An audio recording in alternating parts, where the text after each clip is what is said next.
Good morning. Hello, everyone. How's everybody today? So welcome to the Global Spotlight with Betsy Coe and David Randall. We are, I think we're now on our third episode, fourth episode. Yes, that's right. Fourth episode, Fourth episode. second destination. Yeah, second destination. Mm-hmm. Okay, so today, well, let me start out. I always like to start out with just a little bit of a primer on what the Global Project is, just for people that perhaps our first time, perhaps don't know what the Global Project is, or perhaps are familiar with it but haven't actually watched one of our Global Spotlight shows before. So the Global Project is it's a project that's been around quite a while, but we just revamped it on January 1st by introducing a project, an independent project for each country of the world. And that means 199 individual country projects. Prior to that, we had 25 country projects.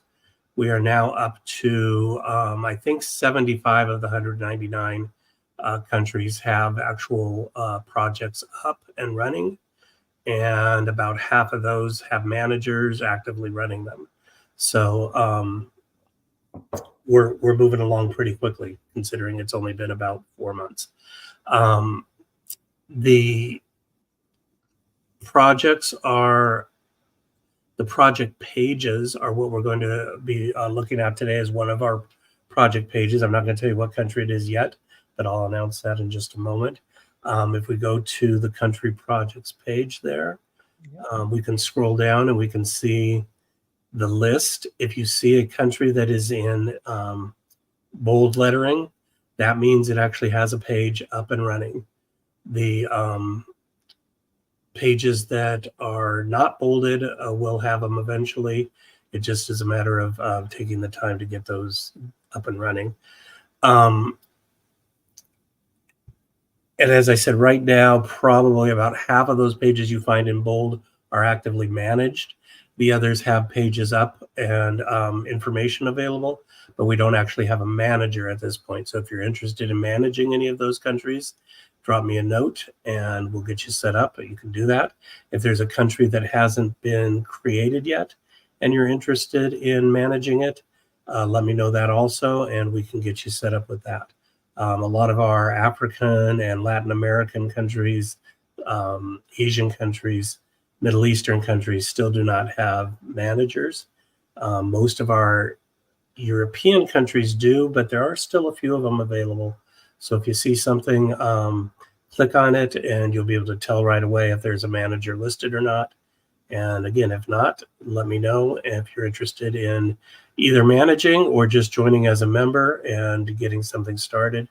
And again, we can get you set up with that.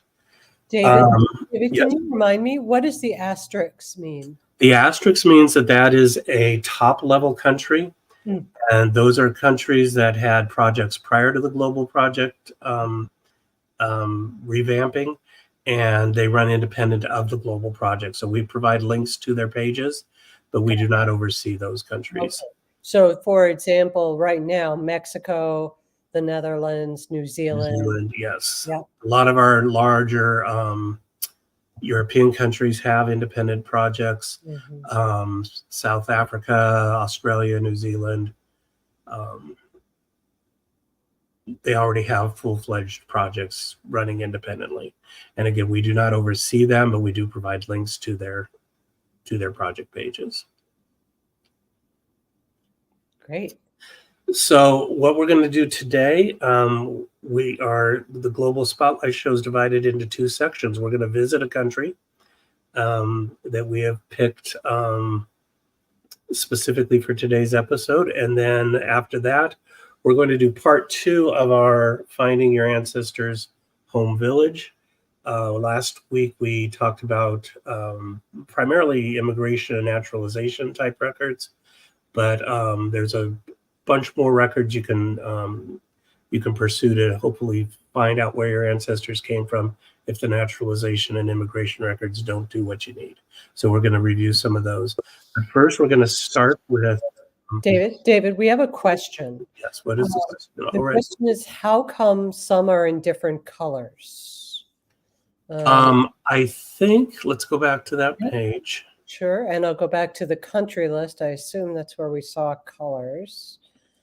Country projects. I don't see colors on my screen. Well, okay. Well, I see Angola is in a different color, and that's the only one I see that different. So I see dark and light. Mm-hmm. And again, dark means that we have a page. Light means there is no page. So if you click on the light ones, you're not going to get a link. There is a thing like if you visited a link, like I visited the Taiwan page, well, there's like a pink underline, or I visited the United States page, so there's a pink underline. Yes. And I think different computer settings will show that differently. So you may find on yours that once you visited a link, it does show up in a different color. Mm-hmm. I'm not seeing it here, but that would be the most logical explanation, is that once you've clicked on it, it'll show up in a different color. I know that through the WikiTree browser extension, you can change the colors. Mm-hmm. So you can pick the color that you want your visited links to show in. So that could be part of what you're seeing as well. Yeah. All right. Now it's time for your photos, right? For what? Time for what? The time for your for my photos, yes. Yeah. Yep. Okay, so and my challenge is going to be to pull them up. We're going to go to present, and I'm going to show a couple pictures of where we're visiting today. And this is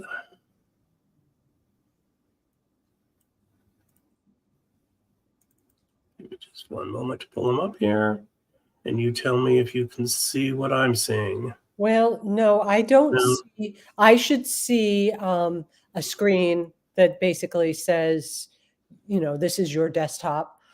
So let's see, go under present. There we go. Let's see if this does it. Share screen. Oh, wait, I think I see it. Yep. Okay, I'm going to add it to the stage. There we are.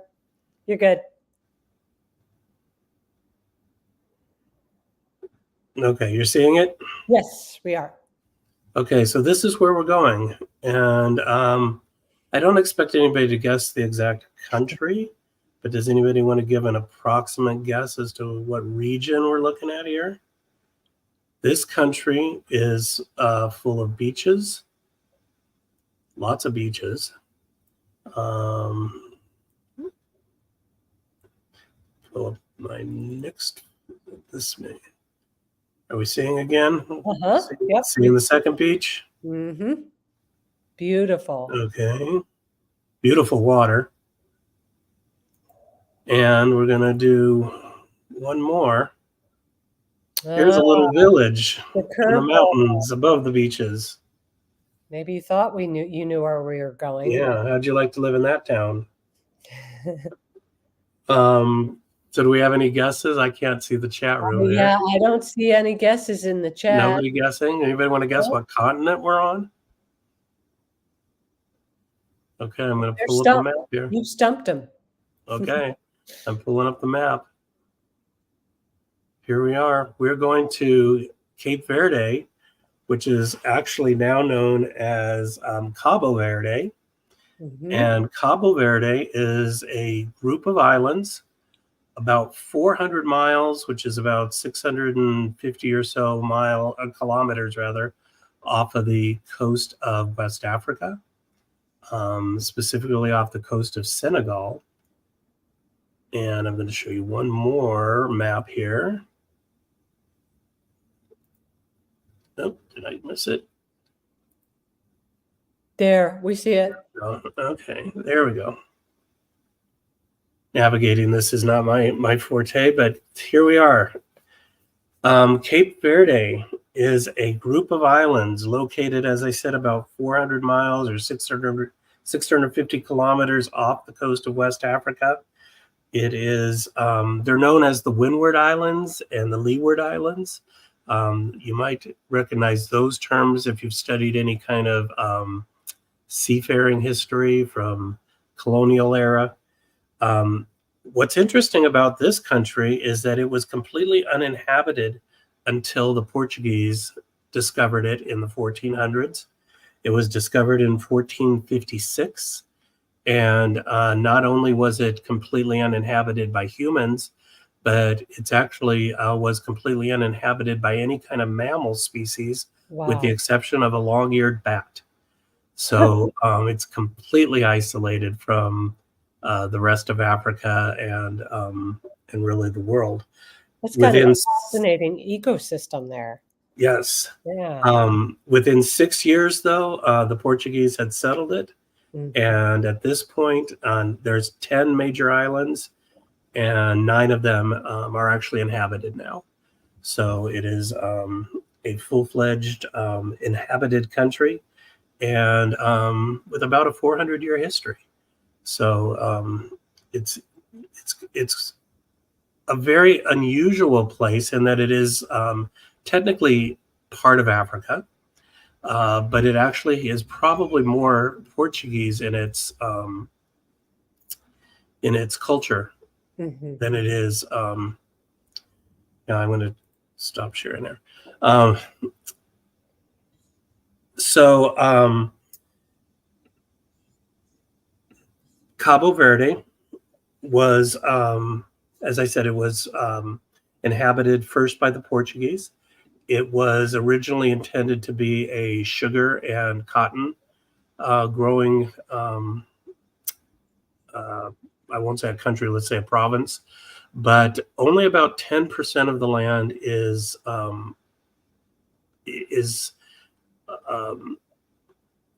farmable.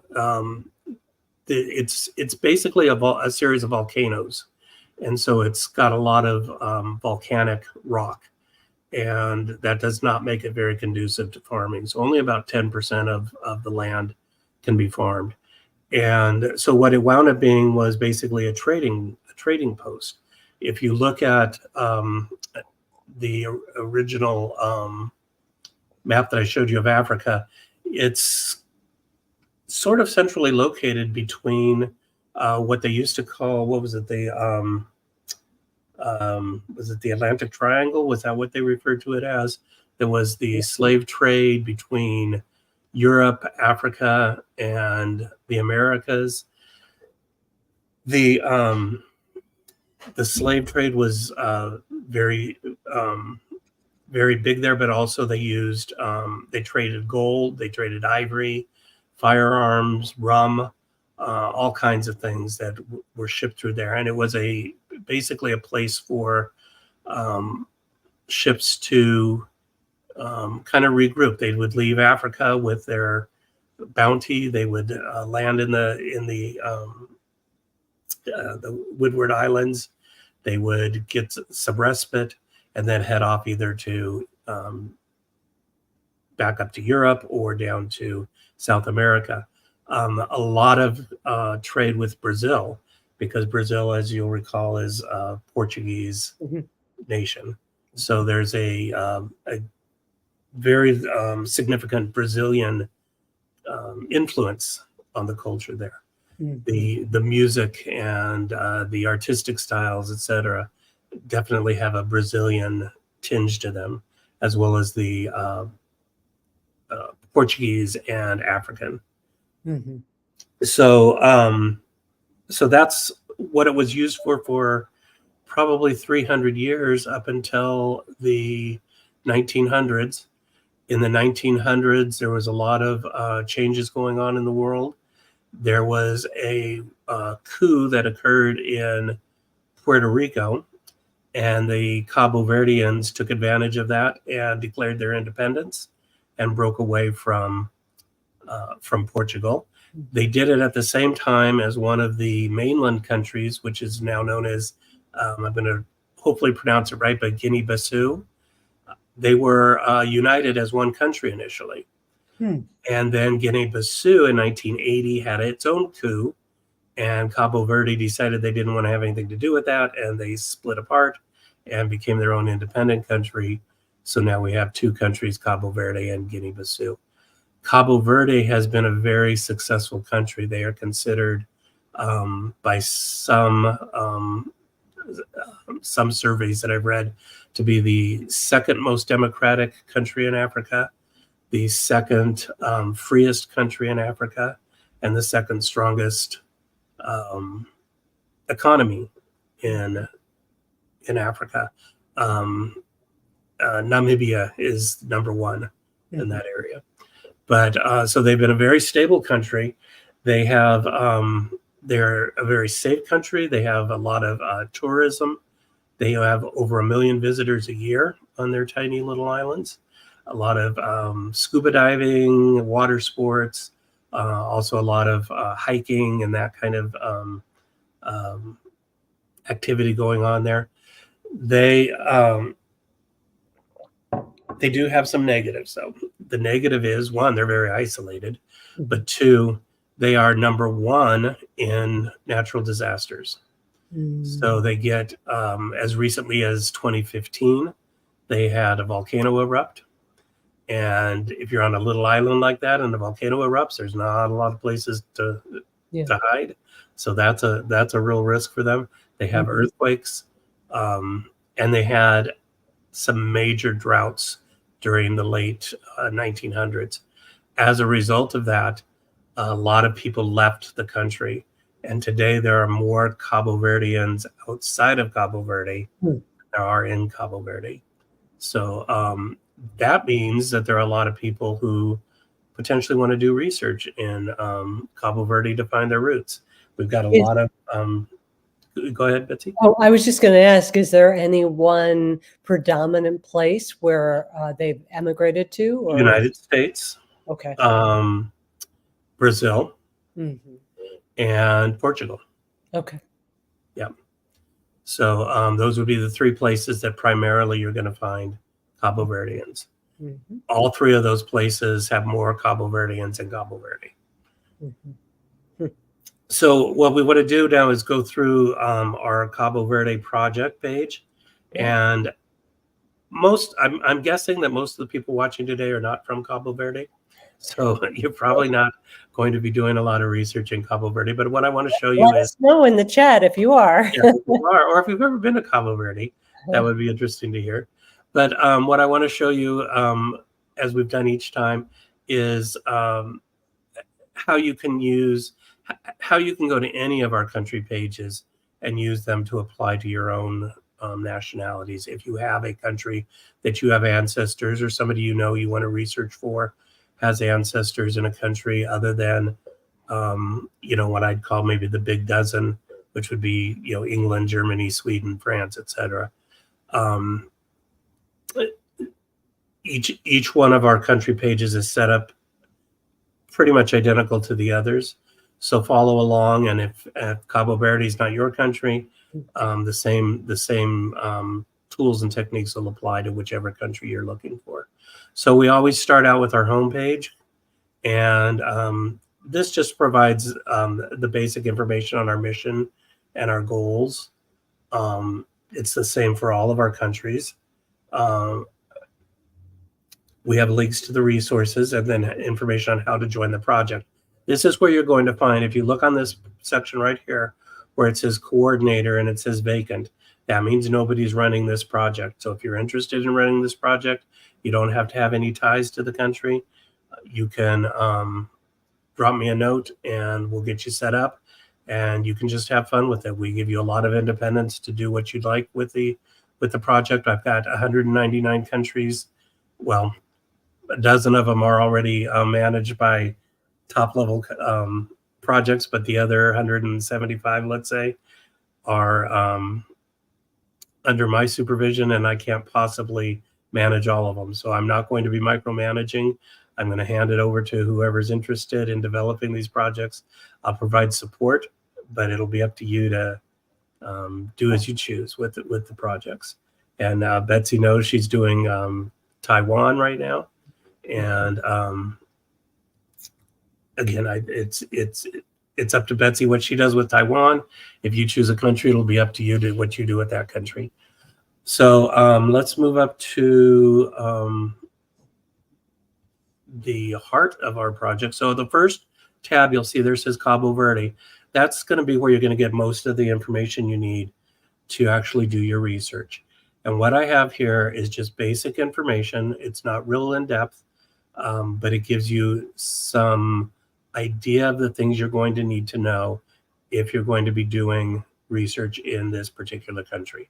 So starting obviously with the location, you're going to need to know where it's located, and the administrative division. So in the United States, for example, our records are kept at the county level. Every country has its own administrative divisions, and you need to know what that is or what those are, so that because that's where your records are going to be. So it's not enough to just know what country your ancestors come from. You need to know where within that country. Ideally, you're going to need to know what village they come from, and that's what we're going to talk about in the second half, is how to determine that. But you're going to at least need to know what the administrative divisions are, so that you know where the records are likely going to be held. And in Cabo Verde, they have 22 different municipalities and 32 parishes. So even in a tiny country like this, there's a lot of administrative divisions. You're going to need to know where it is that where your records, your family's records, are going to be.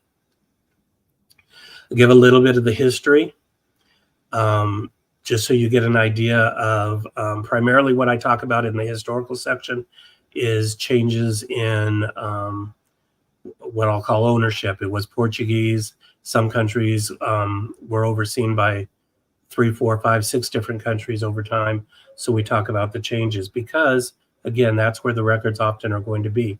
The first country we did with our global, with the 50 Nations tour was India. And we were surprised to find out that most of the records were over in London because it was a British colony. I would imagine that a lot of Cabo Verde's records are probably in Portugal. So if you didn't know it was a Portuguese territory, you wouldn't know to look there. So so understanding who was running the country when your ancestors were in that country is going to be key to finding the records. The ethnicities, that's another element that's more significant in some countries than others. In Cabo Verde, most actual Cabo Verdeans are what they call Creole or mulatto, meaning they are part Portuguese and part African. There are some that are pure Portuguese, some that are pure African, but the vast majority are Cape Verde Creole, meaning that they are descended from both Portuguese and African ancestors. The language is Portuguese, but they do speak their own version of what they would call Cape Verdean Portuguese, or it's a Creole language, meaning that it is kind of an enmeshment of different languages. And the religion, because they are Portuguese origin, they're primarily Catholic, Roman Catholic. That's really important because that's when you're looking for church records, that's where you're going to find them. That's actually, if you're from Cabo Verde, that's a bonus because the Catholic Church keeps really good records. So you've got baptismal records, you've got burial records, you've got even if the government wasn't keeping the records, the church likely was. And because it is a pretty monogamous religious base, chances are if you're from Cabo Verde, you're from the Catholic Church, so you don't have to do quite as much guesswork as to what parish or what denomination your ancestors were, which churches you're going to have to look through. And then a little bit on naming conventions. In Cabo Verde, it's not so extreme. They basically follow Portuguese naming traditions. A lot of our other African countries, the naming patterns get kind of elaborate, but in Cape Verde, you're basically going to have Portuguese naming systems. Now, again, this is going to be the same pattern on any country you visit on our global page. You'll notice at the end of after each section here, there is also a link, and that'll take you to more information than what we have. Generally, it's going to take you to a Wikipedia page that's going to give you more information on each of the topics. And then our next tab, if we scroll back up to the top again,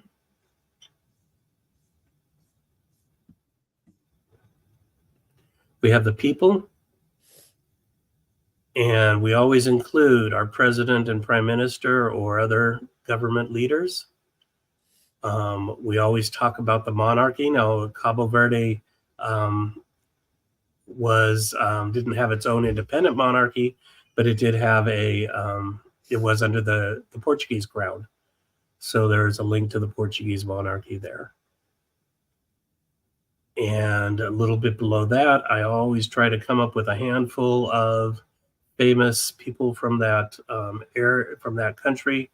This was a bit of a challenge because Cabo Verde has not been a country for very long, and it doesn't have a long history of, when we're dealing with what we used to call third world nations, they did not have the media that we have in the West. And so even though they may have had people that were locally famous or locally important, they were not, they don't have the level of notability, worldwide notability, that you're going to find in Western countries. So coming up with sports stars and movie stars and scientists in a lot of these smaller countries is not so easy. But they do have some, and most of these are going to be writers or politicians. We have one musician up here. And the reason that I put these up here is, one, just to show you some of the culture that does exist within each of the countries, but also it's a place to kind of practice if you want to do a little bit of research in these countries. Here's a few people that are going to have probably easier to find records than you might find in your typical individual. So if you're interested, and Betsy and I were talking about this just beforehand, I forgot to mention it, but when we did our the Connectathon this last week ago or so, the Globetrotters decided to put a little twist on ours, and we decided to try to make a connection to at least one celebrity or notable from as many countries as we could. And we were able to connect people from 50 different countries in the one weekend. So, that just shows that it's doable, though. We obviously don't know. We're not experts in all 50 of those countries. But if you just kind of take it step by step and think it through, look at some of the outside the box resources, it's a doable task. And that's what I'm really hoping over time with the global project is what's going to catch on, is that these countries that people think, oh, how in the world am I going to do Cabo Verde research? It's doable. You just have to figure out how. And that's the challenge, but it's also the fun. And if you go to the next page on that note, because this was interesting, the last tab is resources. And I just put this Cabo Verde page up this week, probably 3 days ago, and somebody has already added additional resources to my resources page. Wow. Now, unfortunately, on the project pages, it doesn't tell us the history, so I can't tell you who did it, and I can't thank them directly, but I will thank them indirectly. But they have found church records. They have found something called Cabo Verde ID cards. And they found a book, a published book on Cabo Verde genealogies, and a website that somebody put together on their own family history that traces its roots to Cabo Verde. So again, whoever did that, I appreciate it. If you're in the chat room today, you can let me know. But if not, whoever you are, I appreciate it. I'm not sure how you found my page.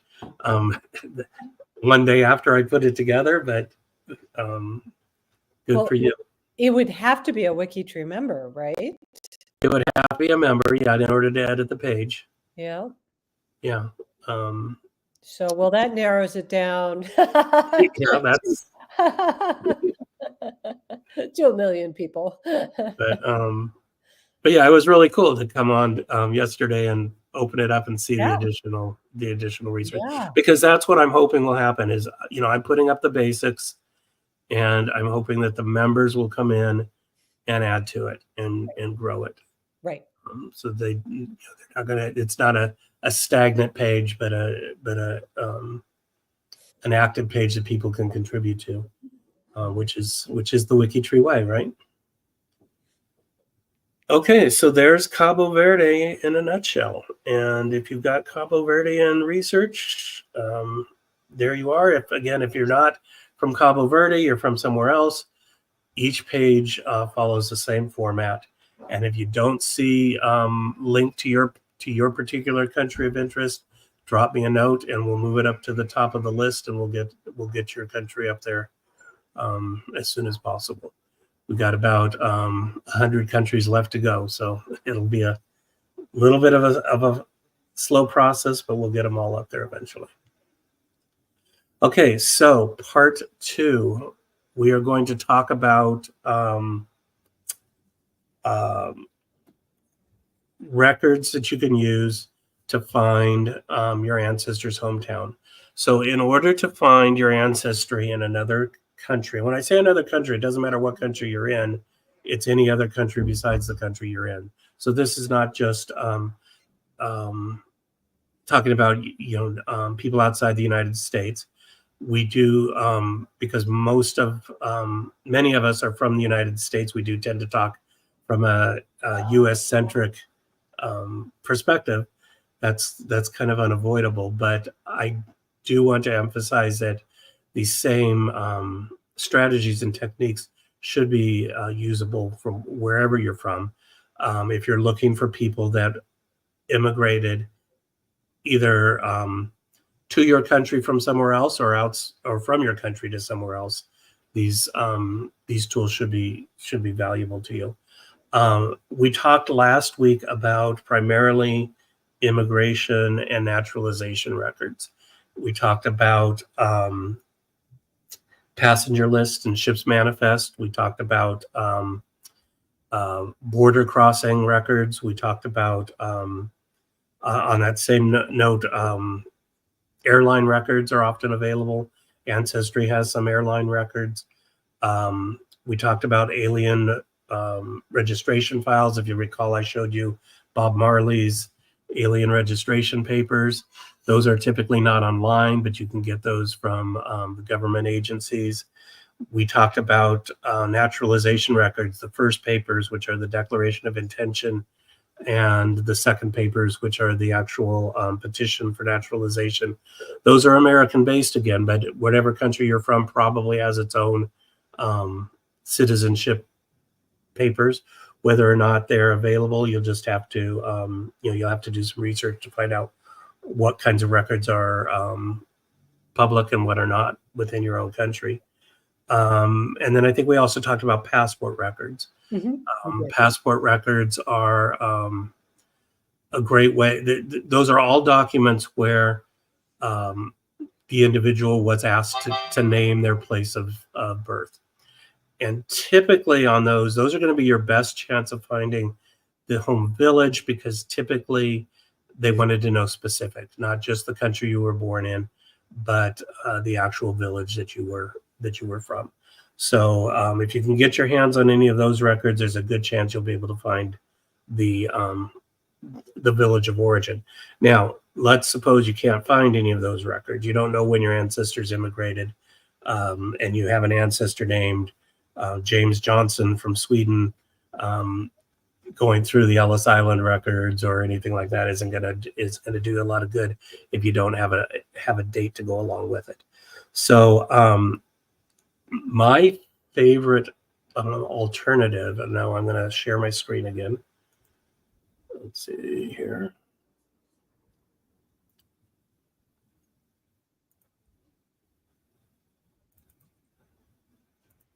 Okay. My favorite alternative are the World War I and World War II draft cards.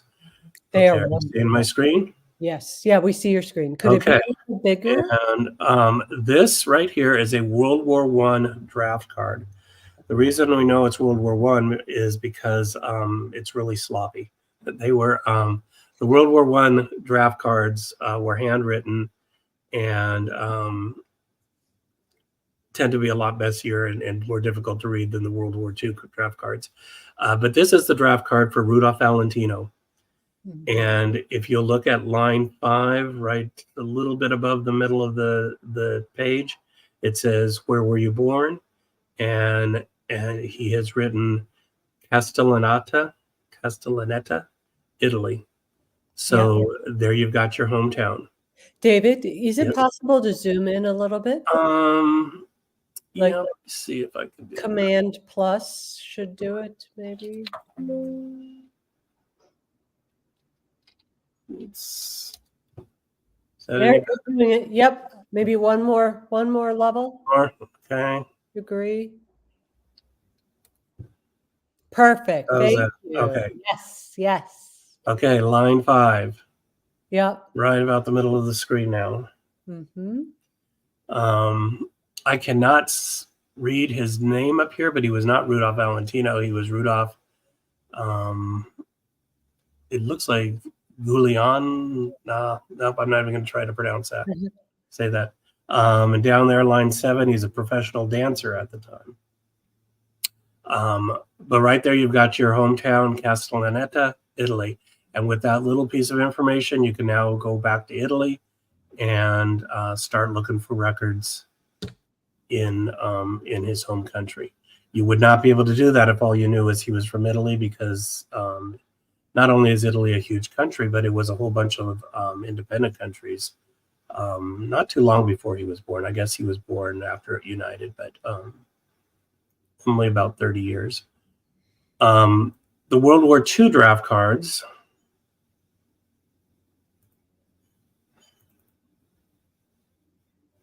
Are you seeing it? Yes, we are. Okay. And we had a comment from Yoke about the surname, about his surname. And what was that? Oh, I'm putting it on the screen. Can you see Okay. it? Googly. Yes. Googly-yummy. Basically Williams, I think. Yeah. Googly. Yeah. Well, we'll just say Williams. Yes. Thank you, Yoke. Okay. So now we've got Archibald Leach. We know Archibald Leach. Some people probably do. It says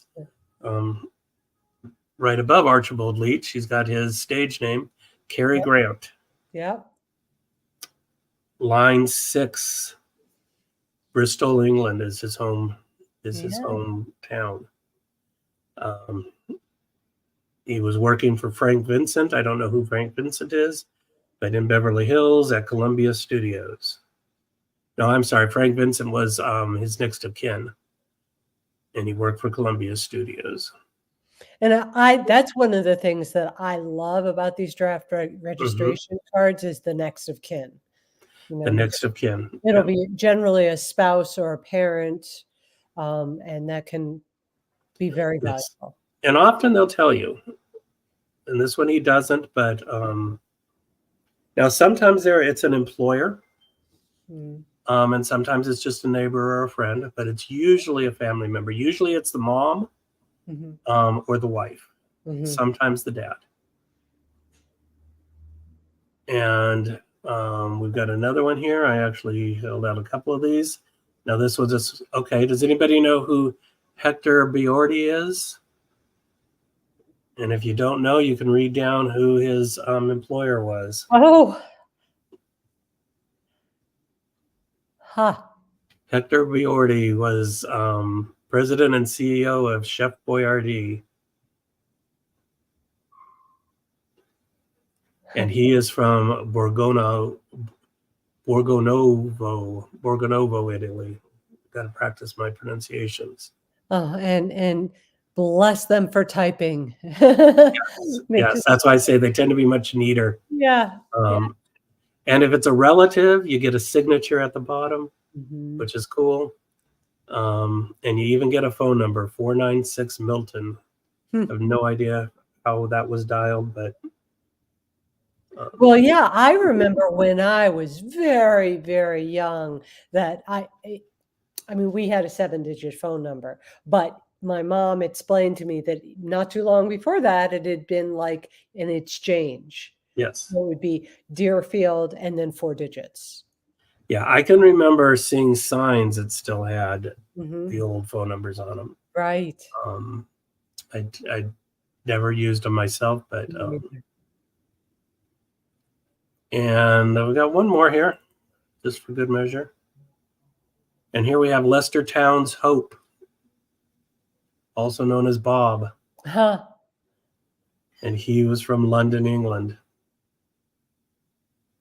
And he lived with Jack Hope. So we don't know who Jack Hope was, but you can assume that's a relative there. Worked for Paramount Studios.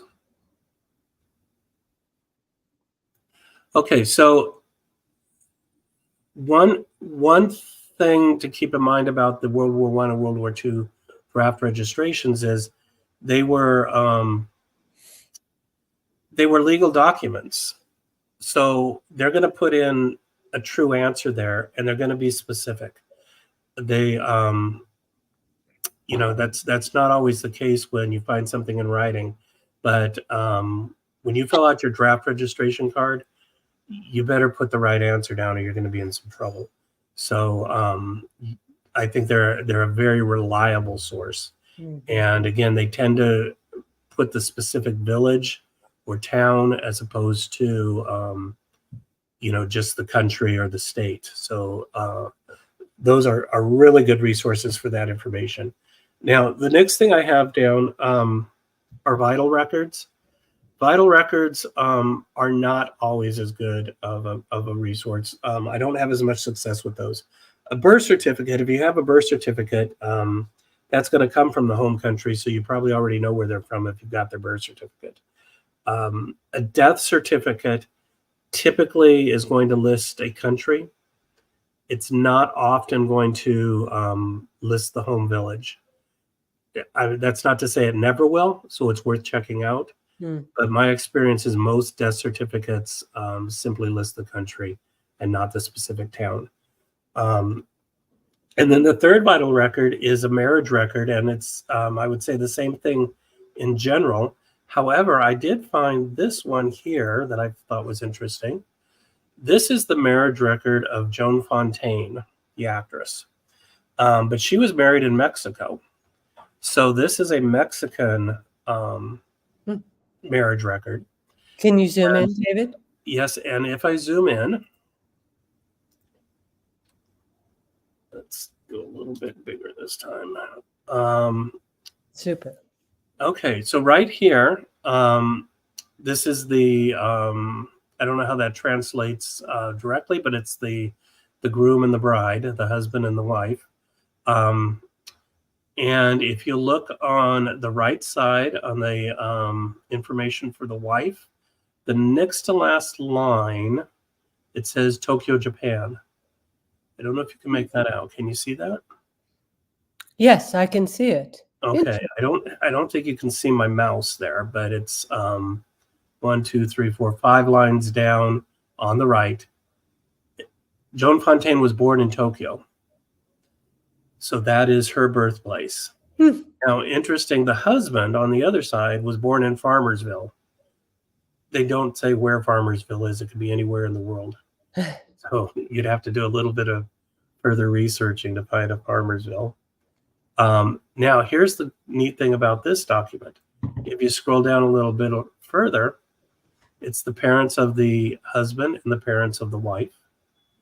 So if you go down where it says Padres de la, how do we say that? Contrayente. Down at the bottom, it says origin. Her father was born in Guernsey, England. And the mother was born in, I don't know if they say that, Reading or Reading in England. So you not only get the birthplace of the bride and the groom, but you also get the birthplace of the father and the mother for the bride and the groom. So that's a pretty cool document there. You're not going to find that, I don't think, on most American marriage certificates. Okay, so real quickly, just a few more suggestions. If those don't work for you, when we talk about vital records, we generally are talking about government documents, but don't forget the church equivalents. So you've got baptismal records. Church records are more likely to give more details on the origins in the government documents. Baptismal records, church membership records, and burial records. In addition to the church's burial records, there's also funeral home records. If you can find the funeral home records, they're not easy to do. But if the funeral home is still in existence, my grandfather was a mortician, and I've seen the funeral home records of his, and they're very detailed. They used to do real thorough interviews of the family in order to put together obituaries, in order to provide information for the death certificate, in order to just for their own files. They have information on who paid for the tombstone, who paid for the gravesite, who paid for the mortuary services. So there's all kinds of details in their files. A lot of times when a funeral home closes, they're either bought out by another funeral home who will typically keep their records, or they may be sent to a historical society, a local archive. So you kind of have to ask around. But if you can get your hands on the funeral home records, there's a wealth of information in them, and would almost certainly have the birthplace listed there. They would write it down, and then when it came time to write the obituary, they may leave it out. So it may not be in the obituary, but it was probably in the original documentation. Wills and probate records, chances are they're not going to say I was born in, but they may say to my brother living in such and such a town in France or Italy, wherever they're from, or I leave my land in France in whatever village, to my brother, to my children. So there may be references in there.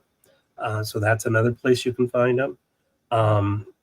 Employment records are difficult to get your hands on, but if you can, I have an ancestor, my immigrant ancestor came over from England to the United States in the 1640s. And he worked for the Drapers Guild in London in the 1640s. And I wrote back there to the Drapers Guild, and they still have his personnel file, and were able to give me information on his hometown where he was born. Wow. So that was pretty startling. When I asked for information, I didn't expect that. But they have an archivist who still has all those records going all the way back to the 1600s, and perhaps beyond. So you never know.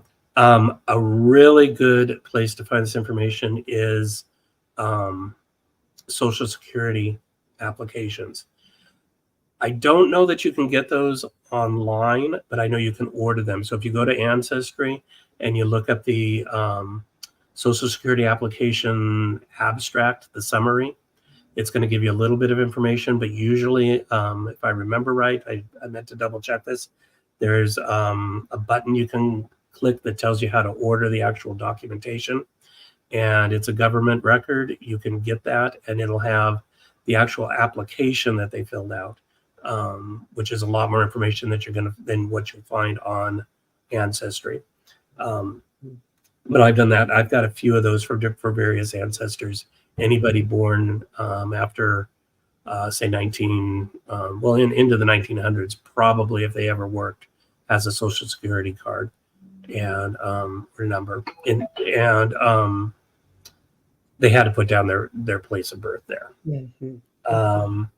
David, we have a few comments. Yes. So Azure noted, as you noted, that some states this is harking back to the marriage records. The marriage record. Mm-hmm. Yeah, some states do have the parents' names, birthplace and year, and I've seen that. There's a lot of variation. Yeah, every state has their own, and different time periods have different elements. So I'm sure there are some that have them, and if you're lucky, your ancestors will be one of those. Mm-hmm. I was trying to find some online just before putting the show together over the weekend, and I was not able to find them. But I'm sure there's plenty of places that you will find that information. You know, that's the sort of thing that you've seen it. I know. When you need to find it. Yep. Elusive. I've seen this stuff so many times. I thought over the weekend I'll just pull all this stuff together. Yeah. And I searched and searched, and it just didn't come up. But the other thing with that is sometimes the form will say birthplace, and it was up to the individual to fill in whatever they thought the correct answer was. So they might say France, or they might say Paris, France, or they might say the actual village. I know my grandmother always wrote down that she was born in Red Oak, Iowa, but she wasn't born in Red Oak, Iowa. She was born in a little town outside of Red Oak, Iowa. Right. And it just so happens that the town was just on the other side of the county line, so she wasn't even born in that county. So for years, I searched that county trying to find records, and she was born literally feet over the border. And so all of her records were in a whole other county. But you'll find that, I grew up in a suburb of Los Angeles, and if people say, "Where'd you grow up?" I say Los Angeles, even though I never actually lived in Los Angeles. Right. But you answer with the location that you think people will know, right? Yeah. Right. Yeah. Now, if I'm talking to somebody from Los Angeles, then I'll tell them the actual suburb that I live in. And so filling out a form, the same thing. If it just says place of birth, it's up to the individual filling out the form to decide how to answer that. So you may get a complete answer, you may get a partial answer, and you may get a semi-close answer. Another thing is newspapers. Obituaries are an obvious one, but if your ancestor ever had anything written up, if they were if they ever won an award, if they were in a sport, sometimes there'll be an article that says, just a little bit of a bio that may mention where they immigrated from. So there's all kinds of other, besides obituaries, there's all kinds of other newspaper type articles that might include that information. And then looking into published histories, county histories, that sort of document. And ultimately, looking at other family trees. We always say, don't trust family trees if without being able to verify them and that. But if you're, if you're not finding your information anywhere else, maybe somebody has it in a tree. You can't take it at face value, but it could give you a clue. Yes. As to where to look. If somebody's, what do they call it? Trust but verify. Is that the saying? Yeah. But don't be afraid to look at those, other trees and get your clues. Just don't assume that it's correct. Right. But right. But do your research and see. Yeah, I was on Find a Grave over the weekend, and it was obvious that from what the person had taken time to notate in the biography, that there were records in existence. So they just didn't give me, the exact citation, but it was helpful. It made me so happy to see that, because I could go look for it.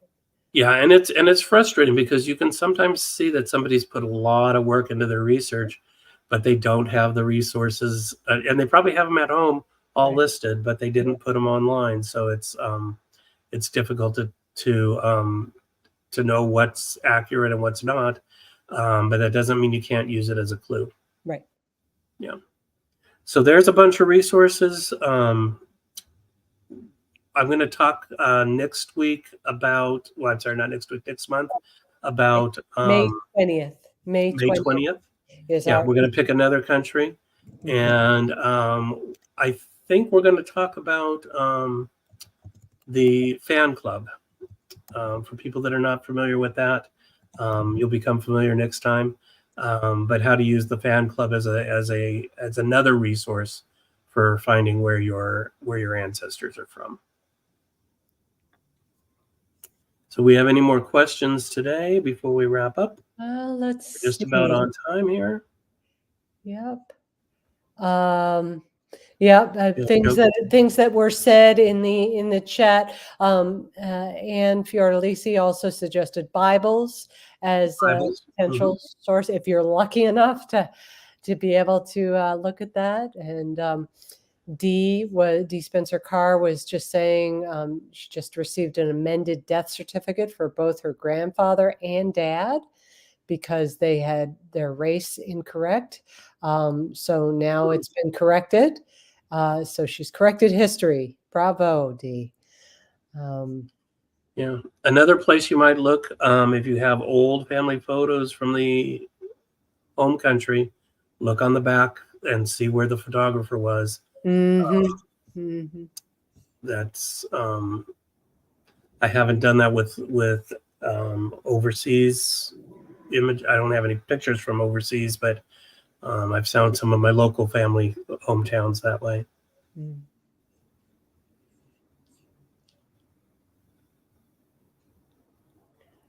Well, this has been so fun, David. I want to go to Cabo Verde now. I know.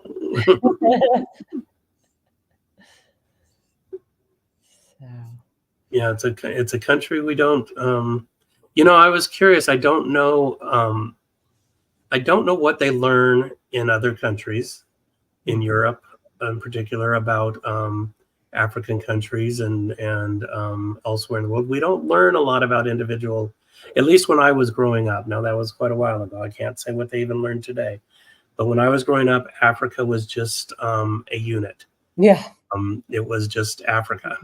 And it's been fascinating for me to learn the histories of each individual country and how they play with each other and the rest of the world, but also the independent histories that are truly unique to themselves. It's been really, really fascinating. Yeah.